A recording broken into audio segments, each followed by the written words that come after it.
Um, Assalamu alaikum everyone and welcome to the panel discussion organized by LUMS Law Alumni Association in collaboration with Imkaan Welfare Organization. My name is Maham Jamali and I am an advocate with Imkaan Welfare Organization. The topic under discussion for today is the statelessness as a human rights concern. So we have with us today is Tahera Hasan, the founder and director of Imkaan Welfare Organization. She's a lawyer by profession and has been creating opportunities in health, education, sanitation, and legal services to support the underprivileged community of Machar Colony. And from New York, Saroop Ijaz has joined us. He's a lawyer and a senior counsel at Human Rights Watch for Asia and a member of Human Rights Commission of Pakistan. So I'll start with my first question to you, Saroop. And I want you to explain to us the difference between refugees, stateless people, and the migrants in light of international law. Thank you, Maham. I'm very glad to be here and to be part of this very important conversation. Coming to your question, I think the difference between stateless people, refugees, and migrants under international law is one can go through the definitions, and the international law defines a stateless person as an individual who does not have a nationality of any country under law. So as the name suggests, so you are without nationality.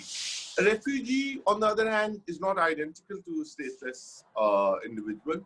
A refugee is someone who has to flee his or her country of residence or nationality, habitual residence or nationality, because of a fear of persecution based on religion, based on political opinions, based on identity, etc. And while they are two separate categories, they're not mutually exclusive at all times. So often people who are stateless can find themselves in a situation where they're also refugees, because statelessness is caused by displacement, similar to the refugee situation, and in certain cases, it could be a consequence of displacement. So they're not mutually exclusive. There are stateless people, there are large number of stateless people globally who are also refugees, but they're two separate categories. Being a migrant, of course, also presumes that you have a nationality, that you have migrated, be it for economic reasons, whether you're a regular migrant or an irregular migrant. So again, different category from stateless people. At a practical level, what it often means, and which is slightly cynical, is for stateless people, unlike refugees or migrants, there's no place to deport them to. And that sort of is slightly, makes them more vulnerable even in certain cases. It makes the entire situation more Kafkaesque in this nation-state paradigm that we live in. So often practically what it means is states that do not want individuals, and if they're not refugees or migrants, they cannot be sent back to a country of destination, because there is no country of destination. One last point about this is about the interaction between these categories is there could be refugees, in certain cases migrants, who can be at the risk of statelessness. At the risk of statelessness means, I mean, it could be a wide variety of examples. An example is if a child is born in a country which does not give birthright citizenship, and if the parents' claim of citizenship by blood to the country of origin is not accepted or is tenuous, then you are in a situation where the child can be at the risk of statelessness. So there is interaction between, and there is in certain cases an overlap between these categories. But in legal terms, they are separate categories, if not in all cases mutually exclusive. Thank you, Saroop. I would now want to ask Tahera you a question about. I want to understand statelessness in Pakistan. What is its history and how many communities are there? Thank you, Maham. Maham, purely from, I mean, there are many stateless communities in Pakistan. We put our focus on the largest one, which is the Bengali Burmese community. Uh, there is an estimated, I mean, obviously the figures are not accurate because no documentation has been done, but there is an estimated 3 million Bengali population, that Bengali speaking population that is living in Pakistan at the moment. And it is predominantly located in Karachi. I mean, the claim is that there's about 98% of those living in Karachi, in about approximately 126 communities that are scattered all over the city. So that is the, the population that we're looking at. There are smaller fragments of, Irani population, and there's other populations, but that's not a huge issue of statelessness in that way. But this community that we look at it's very large in numbers, and they are currently without any identity at all, or they are struggling with different stages of trying to acquire identity. Can you explain us about the history of this community, the Bengali Yes, speaking I mean, if community? you're looking at the Bengali speaking community, it's very ironic because it goes back to 1971 and the separation of Bangladesh, East Pakistan becoming Bangladesh. Now, at that point, there were migrations that were towards West Pakistan, which is now, which is where we're sitting now in Pakistan. And there were populations that came, there was commute after 1971 also. And because we've been, there have been migrations. We had 1947 and we had partition happen, then we had 1971, and we were confronted with this situation. We will go on to talk about citizenship laws when we do, but that is the background. So there was a lot of people that came in for economic reasons in the 70s also, but a lot, the migration that happened because of economic reasons are people who went back after the economic condition in Bangladesh stabilized. So we have a large population that existed here before 1971 that chose to remain in Pakistan. And subsequently, there were migrations in the 70s, and there are people who remained here since then. So we're looking at now the third generation of Bengali-speaking Pakistanis being born here. Coming now to the legal aspect of this, I would want to ask Saroop you that can you point out the UN conventions on statelessness? Sure. I think before we get to the specific conventions, we should look at how the law has evolved and how international law on statelessness has evolved, essentially has come out of conflicts. This is a conversation that in modern history, in modern international legal jurisprudence, became a significant one post-World War I. And fragmentation and countries and empires ceased to be, and you had a significant number of people whose national status, so to speak, was not clear. And the first time that this became, there was some international consensus on this, was in April 1930 in the Hague Convention. The Hague Convention on the question of nationalities, as they call it. And that provided an aspirational idea that there's a global consensus that as far as possible, there should be no one without a nationality. But this became more acute and it became exacerbated by the Second World War. And after the Second World War ended in 1945, you had now an unprecedented number in modern history of people who were victims of not only war, but of displacement, of denationalization. The countries that had ceased to be, and there were countries that were forming. And at the same time, the conversation with the previous one is the League of Nations. The same time, the conversation in the UN happened. And one of the first few things that the UN did, it statelessness made into that. For example, in December 1948, Universal Declaration of Human Rights, the Charter, Universal Declaration of Human Rights, the fundamental charter of human rights in modern human rights jurisprudence came. Article 15 said everyone should have a right to nationality. What the UN did in 1949 was a study of statelessness, which was at that point the Economic and Social Council of UN came up with the idea.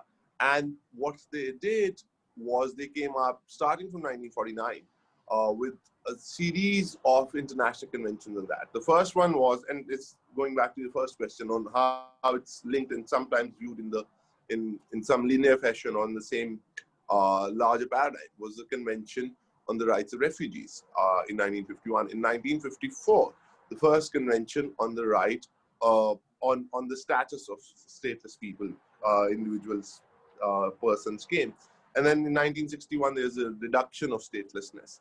But when you talk about international law in general, outside of these conventions alone, the right to have the protection, we'll get to the right at some point later, but the protection of not being stateless is enshrined in many, many international instruments, including the International Covenant on Civil and Political Rights, including the Convention of Elimination of Discrimination Against Women, including the Convention on Married Women, including the, now quite notably, the Convention on the Rights of Child.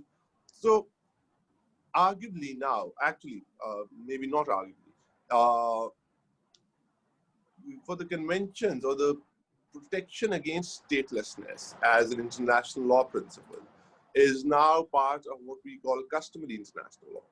And that is significant, which is even if somebody has not many countries signed on to the 1954 convention, but even if they have not signed on, being part of jurisprudence of the customary international law means that this is now presumed to be a responsibility, an international law obligation on the Committee of Nations, on all member states of the UN. Thank you, Saroop, for giving us a very overall view on the international law. Tahera, I would now want to ask you about the local law that is applicable to these stateless people. Linking it with what Saroop just said, obviously, it's important to understand that Pakistan is not a signatory to the conventions on statelessness. So whereas these conventions come about to provide a framework and in which the state can, there are requirements, they need to be doing XYZ things to provide citizenship or naturalization, or looking at other aspects of providing health and education. The one thing that I keep coming back around to as far as us not being signatories to international conventions is the fact that we in Pakistan have a legal framework that at least for this population facilitates and provides legislation which can be used to give them identity. So if we look at, it's important to see that we have the Constitution. The Constitution leaves the definition of citizen to the law, right? It's to be defined by the law. Subsequently, we have, you've got the Citizenship Act, and you've got the Nadra laws. These are the two major legislations that cover citizenship. And in both, again, citizenship has not been defined. When we go to the Nadra laws, it talks about anybody who will attain the age of 18 is going to be a citizen, right? Then we have, if we look at the law itself, if we look at the Citizenship Act, there are 2 or 3 categories that are important from the perspective of the stateless Bengali population. One of them is birthright citizenship. So Pakistan has the law that provides for birthright citizenship without any conditions on it. So any child that is being born in Pakistan, even if it is being born to foreign parents, is entitled to that citizenship. So that is one important aspect that we need to be looking at, which is not considered. that every child, so we have a third generation being born here, every child has the right to have access to that citizenship under birthright citizenship rights. The second is Section 16A, which was added predominantly, primarily, to be taking into consideration this migration and this population. So it talks about people that chose to remain in West Pakistan after before 1971. And if we look at the practice of departments that are involved in issuance of citizenship and the kind of documentation that they want, that's loosely, structured to look at documentation between 1971, before 1971 to about approximately 1977, 1978. So if you have been living here of Bengali ethnicity and you have documentation to show that you have been here and were born here, or came in here and have property, or you can show your birth certificate, or you can show marriage certificates, any documentation that proves that you've been here in this duration of time, your case will be considered for issuance of a CNIC. In fact, you are entitled to it. So the law there provides for it. I mean, the third aspect that we can be looking at for this particular population is that of naturalization. So you have the law that states that you can be naturalized as a citizen if you have spent 7 years in Pakistan and then an application is filed. And those cases, of course, are considered at a per case basis, right? It's not a blanket authorization. However, when we do look at the other aspects, we have a framework that provides for citizenship to the Bengali Burmese population. Now, what the issues are, why that is not happening, I mean, it's multi-layer, and we can go into that as our conversation goes on. Yeah, I wanted to build on that you are working with the Bengali community, Bengali speaking people, and we know the laws and know the laws that apply to them. So what are the problems that this community faces with regards to citizenship then, if there are laws there? I think, a lot of it has to do with a perception. There's a lack of knowledge. Then other than that, there is also a huge aspect of discrimination as far as the population is concerned. So just because you're Bengali speaking, you are considered to be not Pakistani, right? Which is not true, because the law clearly provides it.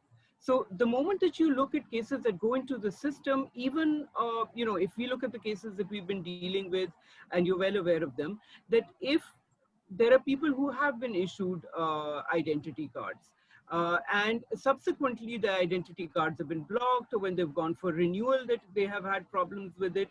And once a citizenship has been granted to them, once a CNIC has been granted to them, after going through the due process of investigation, of verifying that they are genuine and their paperwork has been looked at, they should not be, confronting these kind of hurdles every time they go for a renewal of the CNIC. So if we look at, say, if we look at 90% of the cases that we come across, they are not those that have not been issued identity, they are those that have subsequently been blocked or suffered due to this discrimination that exists. I mean, another very important point is to bring up the National Alien Registration Authority that was founded in 2000, and the law that came about surrounding that. I mean, the primary purpose of that authority was to look at aliens that were in Pakistan and to document them for the purposes of A, documentation, and B, providing them basic rights. That law has been used, I mean, if you talk to Bengali speaking people, that law has been used for discrimination against them. There have been incidences where they have been picked up and they have been forced to biometric and forced to sign up as being aliens, and their existing citizenship has been cancelled because of that.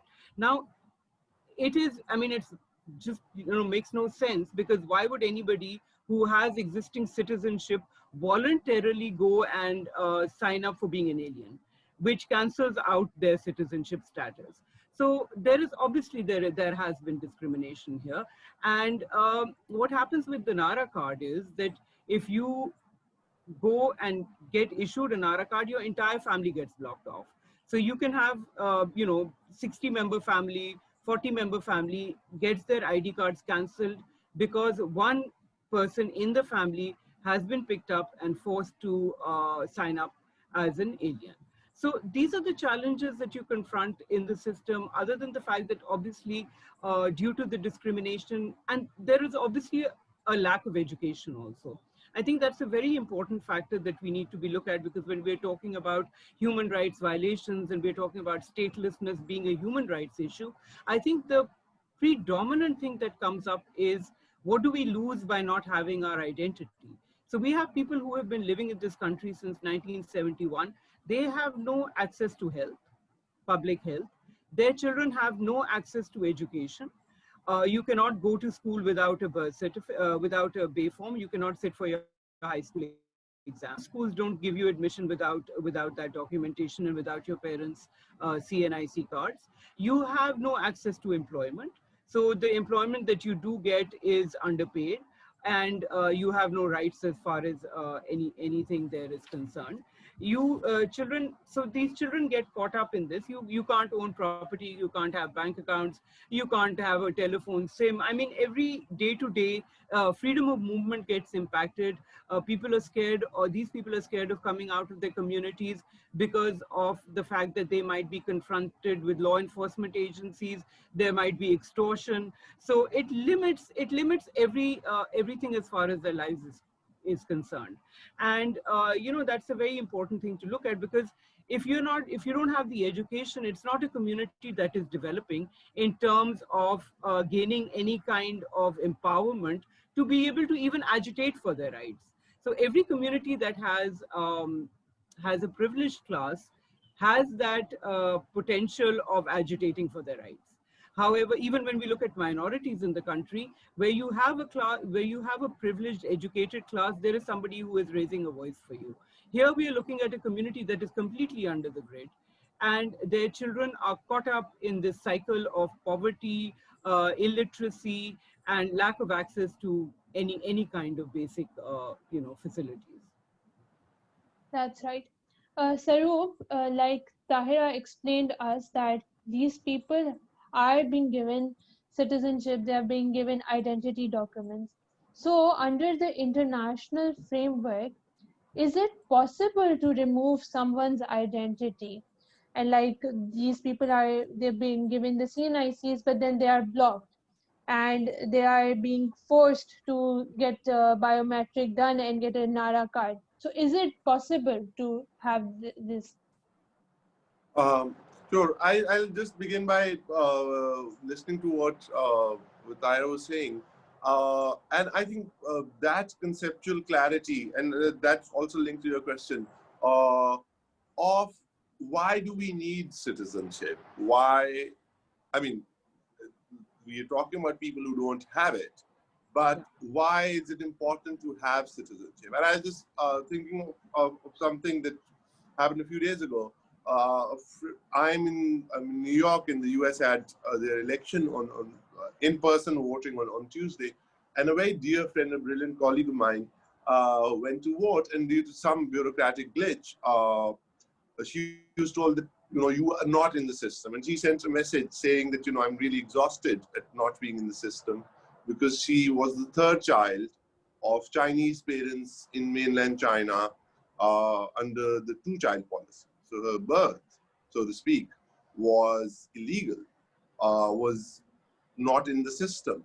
And, decades later, being sort of this global professional, now US citizen, she said, I'm really exhausted at not being in the system. And I think that sort of, when I was listening to Tahera speak, is perhaps in the idiom of our times, is a very apt metaphor to be a search term which returns the message that no results found, is what happens. And what citizenship does, and what not having citizenship does, is what Tahera has talked about. So it's not only Hannah Arendt, who wrote sort of remarkably about totalitarianism, was stateless herself, because under the Nuremberg laws in Germany, in Nazi Germany, her identity was taken away.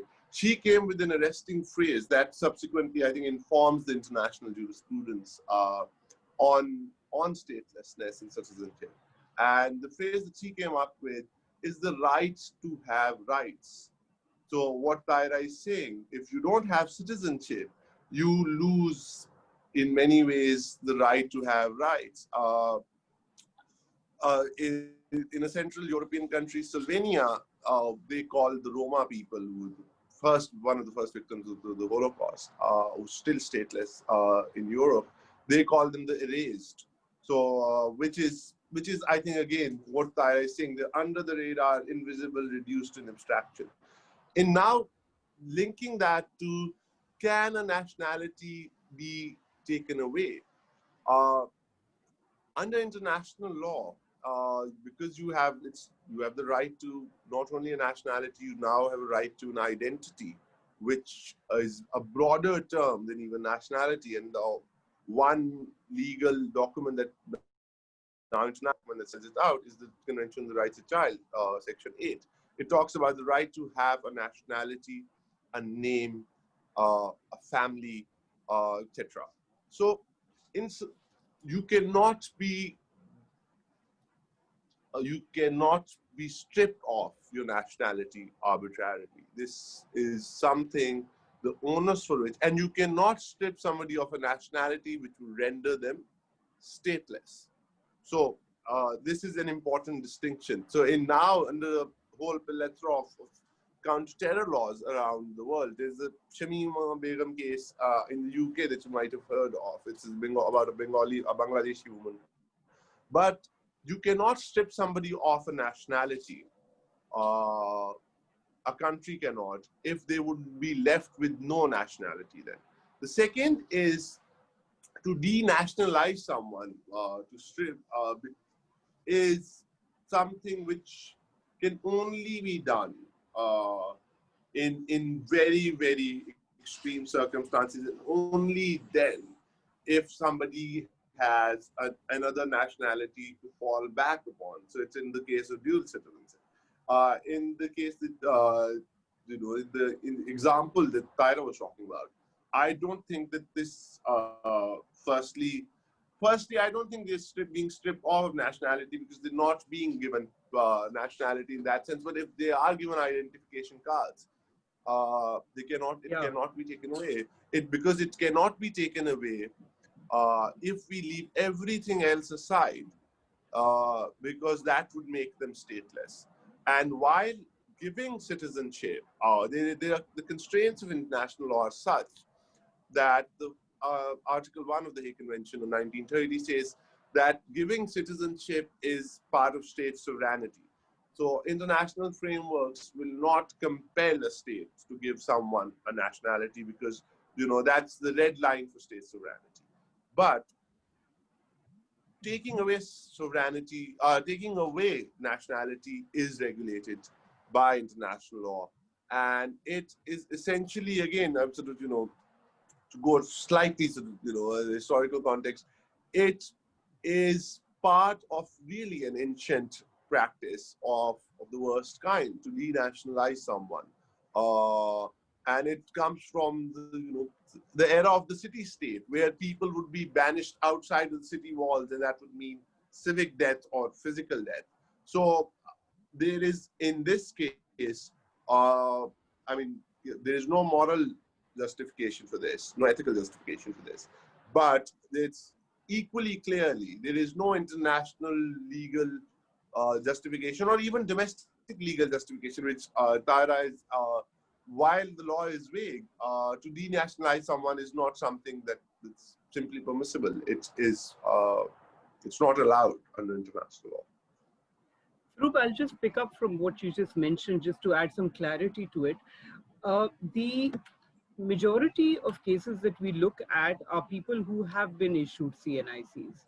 So it's not that they're not being granted citizenship. It is that they're being granted citizenship and then being stripped of it. So, that's an important distinction to make. So if I say that, we have 800 cases, for example, I would say that 90% of them, 85 to 90% of them, are those people that have had some form of, they've had either their manual NICs that were issued prior to NADRA coming into being and the computerization of the system. And subsequently, they've been issued CNICs. So, there is a lot of, there's a lot of institutionalized discrimination also here that keeps coming up again and again when we are dealing with and are confronted with cases of this nature. If we look at, if you look at the birthright citizenship clause in the Citizenship Act, I would say that if we just give everybody, all the children that are born here, birthright citizenship, that takes care of 60 to 70% of the problem. Remaining people have documentation that, so we'll actually be left with 20% that have absolutely no documentation and no proof of having come here before 71 or before 78. So that is what the harrowing thing is, that it's not just a lack of processing, it is processing and then stripping them of their nationality and their citizenship rights, and the ad hoc way in which it happens. And the fact that there is no recourse in terms of speedy justice when there are issues of this nature. So when you do go to departments and you try to resolve the problem, it can take anybody, anywhere from 2 years to get it sorted. And that kind of, it's relentless. You have to be relentless in doing it. And that kind of pressure to an already existing stateless person who works day to day to make their ends meet is an added pressure. When we're talking about, we talked about education, and I think it's and we're talking about social interaction. Marriages and relationships are impacted because of, this is a very serious issue because I find it really interesting, and it's something that keeps coming up for me again and again, that the whole system of marriage is affected by the fact whether you have your CNIC or you do not. So if you, in the Bengali community now, the ones that are marrying the other Bengalis are only the ones that have the CNIC, because statelessness is also inherited, because they do not want their second generations, their children, to be born without identity. We run a learning and recreation center, and it's important to talk about that also, because we have, and I keep talking about this again and again, but I'll do it yet once again. We have a girls gymnastics team that has come out of the largest Kachi Abadi in Karachi. And when we look at them, they've been relentlessly working for the last 4 years, training, and they are by far the best gymnasts, girl gymnasts in the country. We are at a standstill with them because we can't get them to compete in national or international competitions. We can't take them for training outside of the country because we are without lack of identity. Now, to be in that situation where you have children who have worked hard to build on their dreams, and all of a sudden you're going to be, we've hit a huge roadblock here because we can't take them forward anymore unless this identity issue is resolved. So, and I'll link it again to, we also run a mental health clinic in the community. And it's been an eye opener because of the kind of statistics that we're looking at in terms of what is the highest, what is the one thing that stands out the most. It's anger. And then that's the highest percentage of problems that people come with is anger. And that anger is linked to 80% of lack of access to education. Now, we are looking at generations of, really angry young people that we are producing because there is actually no recourse to a solution over here for them. So, it's very dangerous ground that we're treading. Ma'am, just one thing to clarify, because just to add on to what Tahera is so clearly explained, is what international law requires to sort of at the granular level, if we want to say, and how International Court of Justice, for example, as one body has interpreted it, is that a state cannot strip someone of a nationality, firstly, if they would be rendered stateless, and if they have, the phrase is, a genuine and effective link. And the genuine effective link is then further defined in multiple things, which includes things like not only habitual residence, but links with family, participation, in family life, attachment to the country. And I think on any of these criterias, and looking at the work that Imkaan has done, or Tahera has done, I think that link, which is to say that it is genuine, effective link of these people who now in their third, some of them in the third generation of living here, is established beyond doubt. So even if it's sort of, I was saying, I thought I'd say this, that the international law thing is not sort of, general principle thing. Even if you break it down, I think the case, at least in my opinion, to my mind, is very clear in this instance. Thank you. Tahera, you talked about recourse. So I want to ask, there must be something, there must be a route for these Bengali speaking people, not only them, but also the girl gymnast teams. What can be done about them?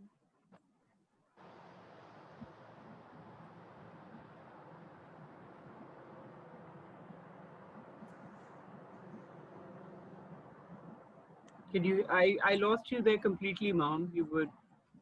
I was asking you, you talked about recourse. Yeah. So I want to ask that there, for these Bengali speaking people, there must be something, some route for them, even for the girl gymnasts team. What can be done about them? Look, I mean, the only options as far as I mean, we already talked about existing infrastructure and we talked about a legal framework that is there. However, have just by the sheer virtue of being there, it's not really effective. So what we are looking at primarily is a case of non-implementation of the law, which is something that we struggle with as far as our country is concerned in so many areas. So it's not unique to just this issue. It is, there is, we do have legal frameworks, we do have laws, and we have good laws in a lot of spaces, but we are unable to implement them. So, if we, as far as this, let's just take this team, I think birthright citizenship would be the way to go for them. And that is something that we're going to be pushing, that we are talking about, and we are hoping that we can find some resolution, at least for these 10 children out of the 3 million that exist, to be able to at least take them forward, because we're also, vested in them, and we want to see them excel. So I think, bringing, and another important thing is talking about this issue. It is an issue that has been completely under the grid. Nobody's been interested. It's not, the Afghan refugee issue has been a huge issue. I think, because of the sheer numbers that are involved there, and due to the movement that happened at that time. This is an issue that has completely been ignored and has not been highlighted at all. And I think one of the main things is to be talking about it, bringing it into the mainstream narrative, and educating people, creating awareness. I think that plays a lot, a huge part in moving things forward, because when other people come on board, and I mean, I was going to ask Saroop that you should send us suggestions as to how you think we should move forward with this, because these are the things, I mean, these are the different aspects, these are conversations that do at the end result in some kind of movement. And I think that movement is important, understanding the sensitivity of the issue also. Thank you. Saroop, now you work with the Human Rights Watch in New York. So to understand statelessness better in Pakistan, if you could like do a comparative analysis of statelessness in India, to so that we get a broader view how this works. Okay. With India, I think what has happened in India in recent times is a cautionary tale of what not to do. So what has happened in India in December last year was a Citizenship Act. Now, I no doubt most of, I mean, you would know, and many in the audience would know. And what the Citizenship Act essentially uh, was a Nuremberg law, as they call it. It was a law which was based on religion, which excluded people from citizenship on the basis of identity, and in this case, that identity was religion. So you could be a migrant, you could be a refugee, coming from a bordering state of India, which is Pakistan, Bangladesh, etc. And you would be eligible for citizenship if you're of any other religion than being a Muslim. So it was a Nuremberg law in that very clear sense. And what India also did has come up with, I mean, it's been an ongoing thing, but it has been now, there's an escalation, a significant one, in the northeastern state of Assam, which was, there's the NRC, there's a National Register of Citizens, which is very similar to what Tahera was saying, was essentially what to establish citizenship, you have to establish in Assam, for example, that you were in the state of Assam before March 1971, before the conflict in Bangladesh escalated, because it borders Bangladesh. And what that led to is anywhere from 1.9 million to 4 million people stateless. And how that has worked out and how that's a very cautionary tale is asking people to produce documentation for 5 decades ago is ridiculous. It not only is inefficient, it's not only impractical, it violates human rights because it targets the most vulnerable. The more poorer you are, the less likely you to have a record of 4 decades ago. The more poor you are, you're more likely to move houses and move cities and do internal migration. So these documentation standards, verification standards, these are not new standards. An example I'll give you from Assam was women were disproportionately adversely impacted by this, because what happened there was, just one example of this. Firstly, if you were a woman in a rural community in large parts of South Asia and elsewhere, let's say, it's unlikely that any documentation, if the household possesses, will be in your possession, firstly. But secondly, what happened, I'll give you an example, was there was a large number of child marriage in Assam. And what that meant was the first, and there were no birth registrations, which are international requirements. But as you know, as Tahera knows very well, they are in our parts of the world are not, I mean, the large number of births which are not registered, and they're registered at some subsequent stage. So the first, in the absence of birth certificates and with child marriage, the first document that a girl had, in many cases, was a document with, after her marriage, with the name of her husband. And what she needed to establish citizenship was a link between her and her parents. And that meant that the girl ceased to be a citizen. And why there's a great risk of statelessness here is because they call them Bengalis as well in Assam. But Bangladesh is not going to, is not willing to, I mean, even in legal terms, should not be obligated to. I mean, I wouldn't go so far as not to be obligated, because then you go into a refugee situation. But Bangladesh is not willing to take or grant citizenship because they are people who've been living in Assam for 3 generations. So that's how that has been played out is a cautionary tale. And why is it a cautionary tale? I'll also sort of slightly build on that, because why statelessness? We've talked about some of the things that statelessness deprives you of. Important things: education, health, political participation.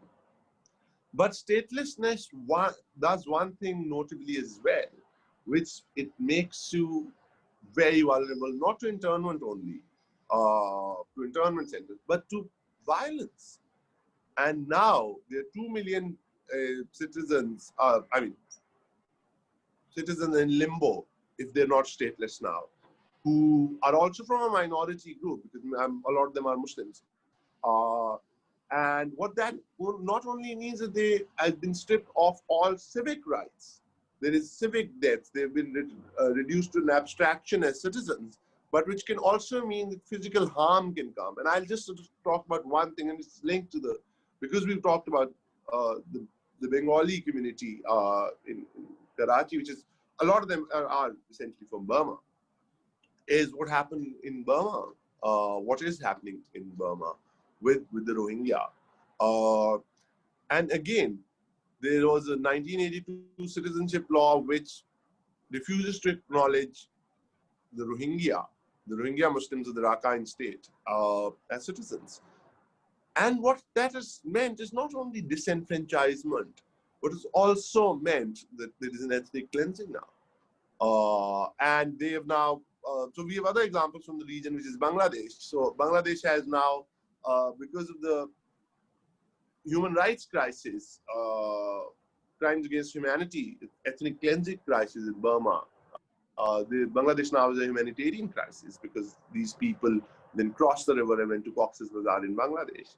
So, but what I would say about this is, in this particular example, Pakistan has a responsibility. Firstly, again, I mean, it's very telling. What I was about to say was, I was about to say, we as citizens, I as a citizen of Pakistan, expect better, or hold my country to a higher standard.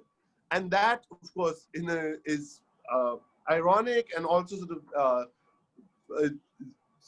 gives you food for thought in a conversation like this. This is an important thing to say. But Pakistan has been a very robust advocate for Rohingya rights, the Burmese Rohingya rights at the global stage, be in the human rights mechanism of the UN or OIC, etc. And I think that should also come with speaking up for Rohingya rights in the country. Also, Pakistan has had problems with Afghan refugee, the treatment of Afghan refugee, but by and large, given comparative international standards, given number of refugee population that Pakistan has hosted, Pakistan has done well, even compared with this set of refugees, and which of course is not to say that there is not much more to be done. So there are examples from the region, not very encouraging, as I say. In India is a cautionary tale of what not to do, but it is also to, and one can sort of go into historical examples, which are many, as I said, from the Nuremberg laws, is this sort of vulnerability of making people non-citizens, banishing them outside of the city walls, makes them vulnerable to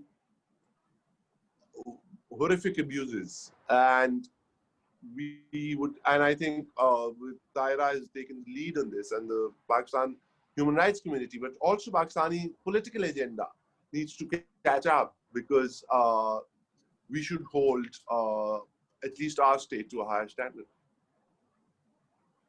Thank you, Saroop. Before I go to audience's question, I would throw a question for you, Tahera. Can you tell us what are the government responses to the division of resources? How is government generally dealing largely with the stateless population?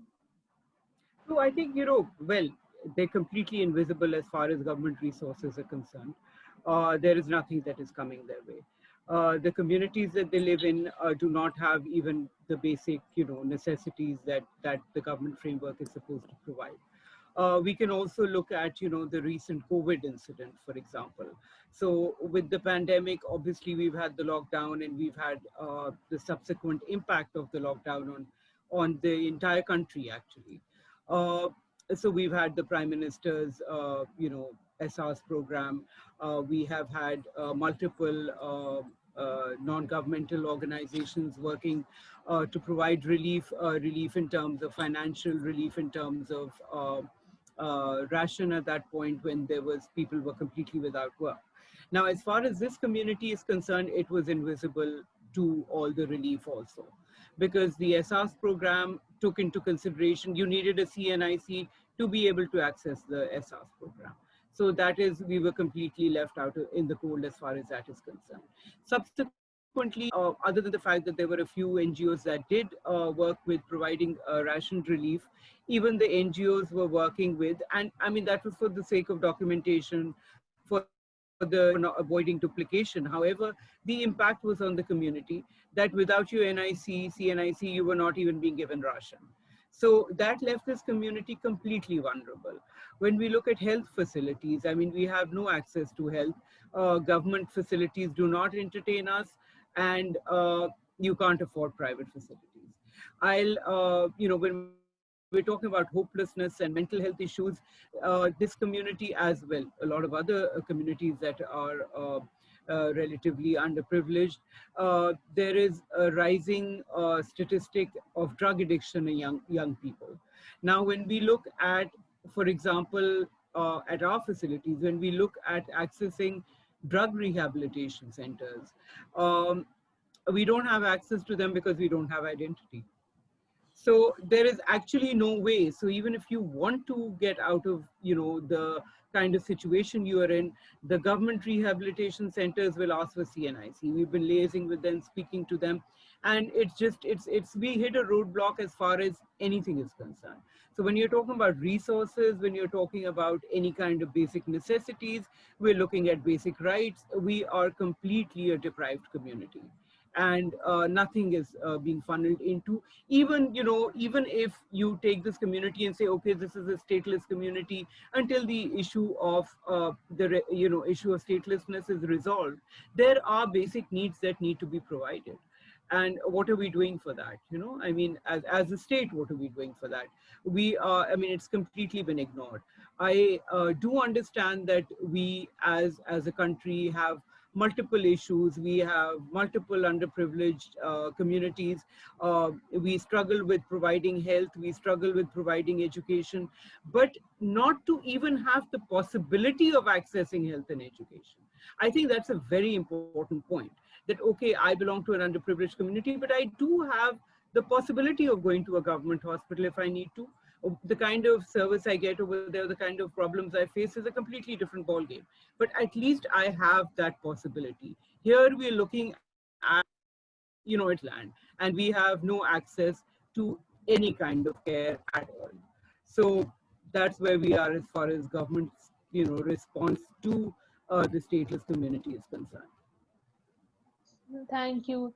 I would now would go to the audience question. There's someone who's asked that, is there any legislative push to amend the Citizenship Act to provide for birthright citizenship? And if so, what are the impediments to changing the law? I mean, I think that's something we addressed. The law is not the problem. It's the implementation of the law that is an issue. The law provides for birthright citizenship. Anybody who is being born in Pakistan to foreign parents is entitled to citizenship as far as the law is concerned. The issue is one of implementation. Yeah, that's right. I think there's another question too. So, can the constitutional courts intervene? Even the Pakistani constitution, in its chapter on fundamental rights, extends certain rights to citizens, whereas others to persons. The right to life is one such right that extends to person. So, the right to life has been interpreted to mean not mere existence, but the right to qualitatively meaningful life. Can that be used to get something done? That's a very long in an question. ideal world, yes, of course. In an ideal world, yes, of course. But, we are wary of, the thing is that the courts are approached, and people do get relief. It is not that they don't. But when you come from backgrounds and situations where you are marginalized the way these communities are, there is an immense lack in this lack of faith in the system, and there is a fear of the system, because they think that getting into the system is just going to completely destroy their lives. So whereas we can approach courts, and we do approach courts on a case-to-case basis, depending on the kind of documentation that there is available, as an overall thing, no, it has not happened. And I think, one of the major elements and factors in that is the fact that people are scared, and also, legal recourse, not understanding the system, lack of education, and of course being thrown around from one department to another for several years kind of leaves you in a difficult situation. So yes, the courts are always an option, and we do access them on a case-to-case basis. So do you think Ma'am, the if I, yeah. yeah, Yeah. no, go on. I just to echo what Tahera is saying. As far as citizenship law goes, Pakistan does have a citizenship law, the Citizenship Act 1951, which encompasses both sort of, major strands of granting of citizenship, which is either birthright citizenship, which is based on, I mean, in sort of, antiquated international legal terms. So either your soli, which is the right of soil, or your sanguinas, which is the right of blood. So either your parents, and there is a gender dimension, which in many of these laws, which is based on discrimination. But other than that, so you can have it either if you were born there in Pakistan, or you have by descent. And to my understanding, on the constitutional front, there's been some litigation on the Afghan refugee claims to citizenship. In this case, it's not very different, actually.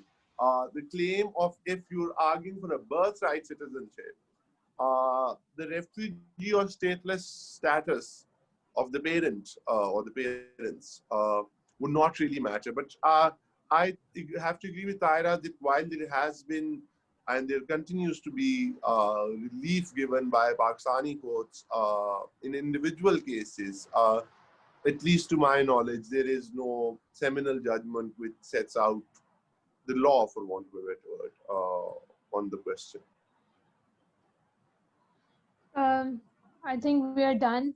Thank you so much. Thank you, Tahera, and thank you, Saroop, for shedding light on this very important issue. And hopefully, we get this issue in the mainstream media and get it into the main narrative.